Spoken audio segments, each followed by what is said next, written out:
This might be tricky.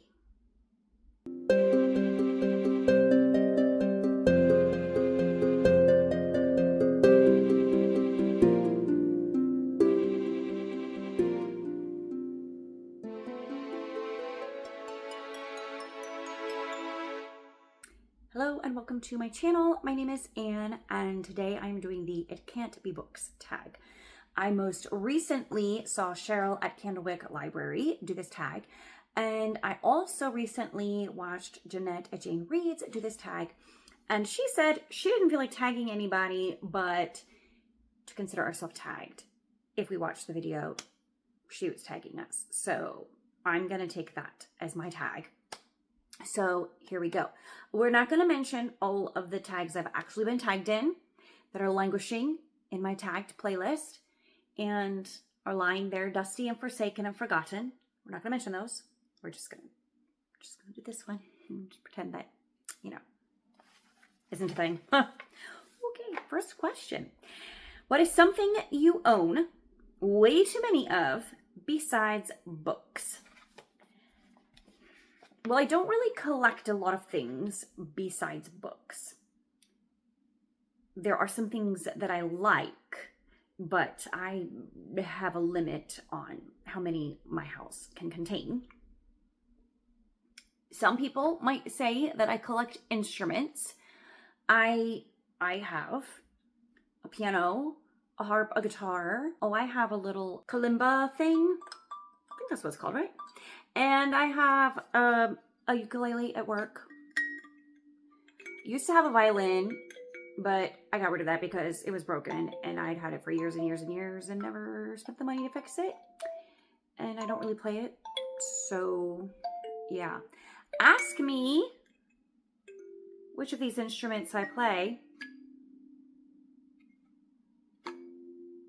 I can play the harp to a certain extent. I can play the guitar to a certain extent, but really I'm a pianist. That's my primary instrument, and that's the one that I actually play frequently, a lot. The others, every now and then. Yeah. My children would say, because they struggle every time they unload the dishwasher, that I own far too many mugs. I disagree with their assessment. I only have about 3 shelves full. They're only overtaking all of the space that's also intended for bowls and glasses and other types of drinkware, but what do they know? I'm sure I could fit a few more in there if I tried hard enough. Number 2, what is something you do for fun that's not reading? There are actually a lot of things that I enjoy doing besides reading. Lately, I seem to have been in my gardening era, which is not to say that I'm a gardener, so don't come asking me questions about gardening because I know nothing. I simply put things in the ground, water them if it hasn't rained, and I trust the Lord to do the rest.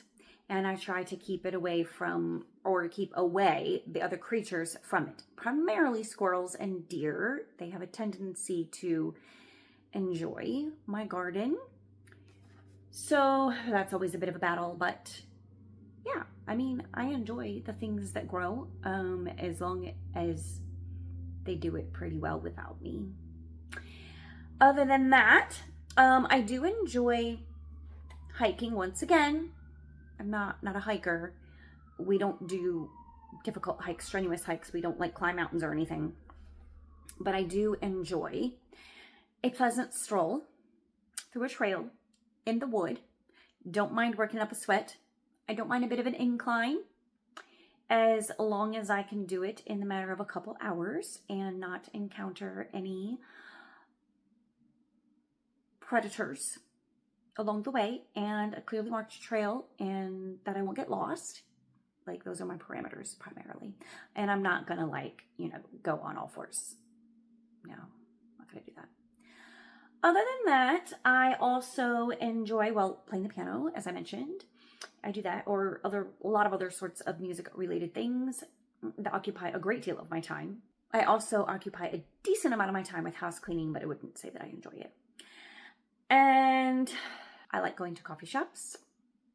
I love traveling, and I wish I could do more of it. I wish I had more money, wish I had more time. I would travel all the time if I could. But since I don't think I would be very good at working remotely, and I don't know what jobs I would like that you could work remotely, I have to, support myself somehow. So yeah, I do like to travel. I don't get to do as much of it as I would like. Number 3, something special or important on your nightstand that is not a book. Oh, I know what. I can show you. This is on my nightstand. I don't know if you can see the whole thing. It's like this plasterish sort of vase with a topiary with somewhat dusty rose petals on it. This is from my wedding, sort of. I did make something like this for my wedding, but it originally had actual rose petals from bouquets my husband had given to me throughout the time that we were dating. And I made topiaries with them I think they were in the reception area. Actually, my memory's so bad, I don't even know where we had them. I think it was at the reception. And it was a very DIY wedding, so I made this whole thing myself, even though I am not super crafty. But then a few years after we were married, I was so frustrated with trying to keep them clean with the actual rose petals. And I'm sure there would have been a way to preserve it, but I didn't know and didn't try. And then also, they got kind of crumbly. So at some point, I replaced it with these fake silk petals. And then one time we moved, some young men were helping us move, and I had 2 of these. One was on each nightstand in our bedroom. And one of the young men helping us dropped it and broke the vase. And so for a couple of years after we moved, I just had the one, and I kept everything else from the topiary, but I didn't have the vase to put it in. But then I found one in a thrift store, serendipitously, that was very similar. Not exactly the same, but enough that, they balance each other on either side, on each nightstand. So this is my something special from my nightstand. Number 4, something you buy at a bookstore that's not a book. Okay, let's be real. I don't even buy books at bookstores. I very, very, very rarely actually buy a book in a bookstore. Unless I am at a used bookstore and it's really cheap. I typically buy my books at yard sales and online at places like Thrift Books or Pango Books if I'm looking for something particular. If I'm at a bookstore, like a new bookstore, I don't even know the last time I purchased a brand new book at a bookstore.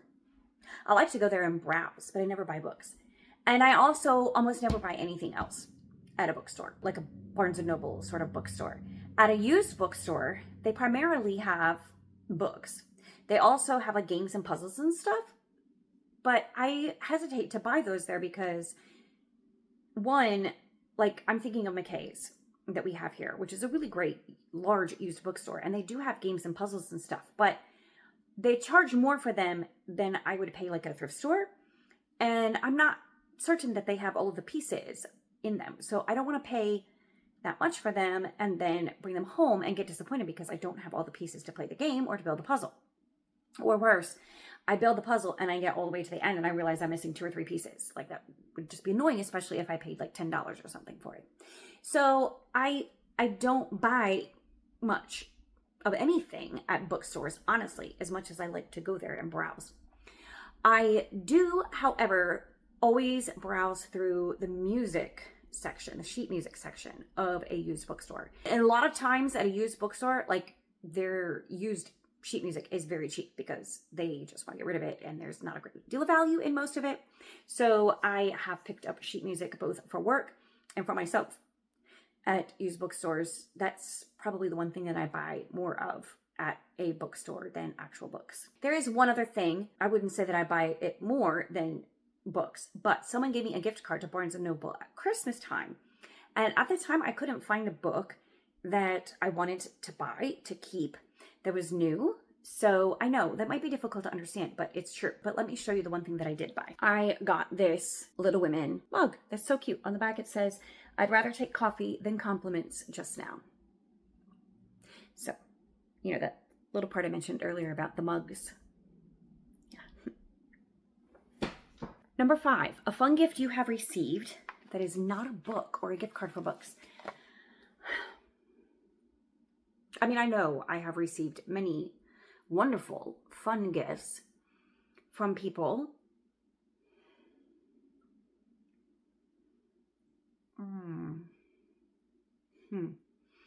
Let me think on this for a minute. So my younger son won Christmas this year with this gift that he got me that sits on my shelf.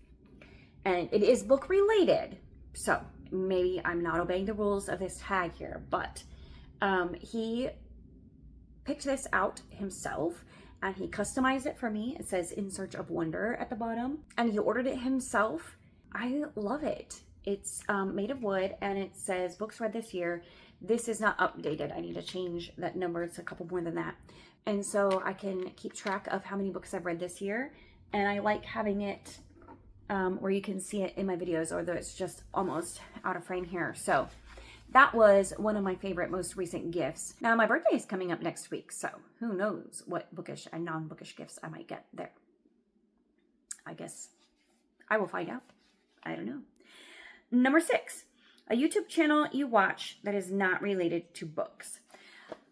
I barely have enough time to keep up with my BookTube friends. Like, honestly, I don't watch as many of those videos as I want to. So I don't watch a lot of other videos, as a matter of fact.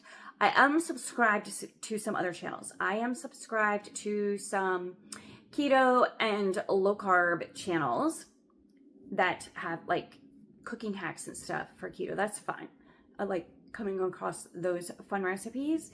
And those videos are usually shorter, so I will watch them and I like trying out those recipes. Other than that, like I follow some Christian commentators of various kinds. I follow a couple different political commentators. But the truth of the matter is I very rarely watch those videos, especially since a lot of times they are very long videos and I just don't have that kind of time investment to put on watching videos when I feel like I could be catching up with my BookTube friends or reading a book. So I don't. I do also follow some music channels, both educational and, performance channels, and occasionally I will watch those. But I can't think of the names of any at the moment. I'm kind of a boring answer. I don't really watch a lot on YouTube besides book content and reading content. Even if I am subscribed to some other channels, I don't watch a lot of their videos. I will say, like, when I'm scrolling Facebook and Instagram and I see the reels, like Facebook, like they know the reels that I like to watch. I like to watch churches' worship services, like the music portion. So I get a lot of reels of those, which is fun. I like to see different styles of worship at different churches. I see a lot of pianists reels, like different piano reels, teachers and performers and people who are being funny with, musical comedians. Like I see a lot of those. Those are fun. Those are the primary reels that social media knows I like. Occasionally some like political ones, like short reels that are focused on a particular topic or something, sometimes satirical. So those videos I will watch, and primarily that's what Facebook and Instagram decide to show me. That, or occasionally parenting or marriage reels. I watch those too. So that's me. Those are the things that I do and watch and whatever that interests me that are not actually books. And I'm supposed to tag someone, but I know a lot of people have done this tag and I can't think off the top of my head who has not done this tag. So consider yourself tagged if you would enjoy making this video, or if you need something to fill up your content calendar. Here you go. This is a fun one and I really enjoy it. I enjoy hearing other people's answers to these questions and learning a little bit more about their non-bookish life. So there you have it. So if you don't have a channel, in the comments, leave your answers to any or all of these questions. Like in particular, I'd really like to know, What do you have too much of besides books? Or a lot of, let's say, a lot of besides books. And do you buy books at bookstores? I know that's a weird question. Most people probably do. But do you? And do you buy other things at bookstores also? Let me know, because I'm just really curious after thinking it through myself. Just really curious how weird I am. Okay. So anyways, let me know in the comments what your answers are to any of these questions, and I will see you next time. Bye.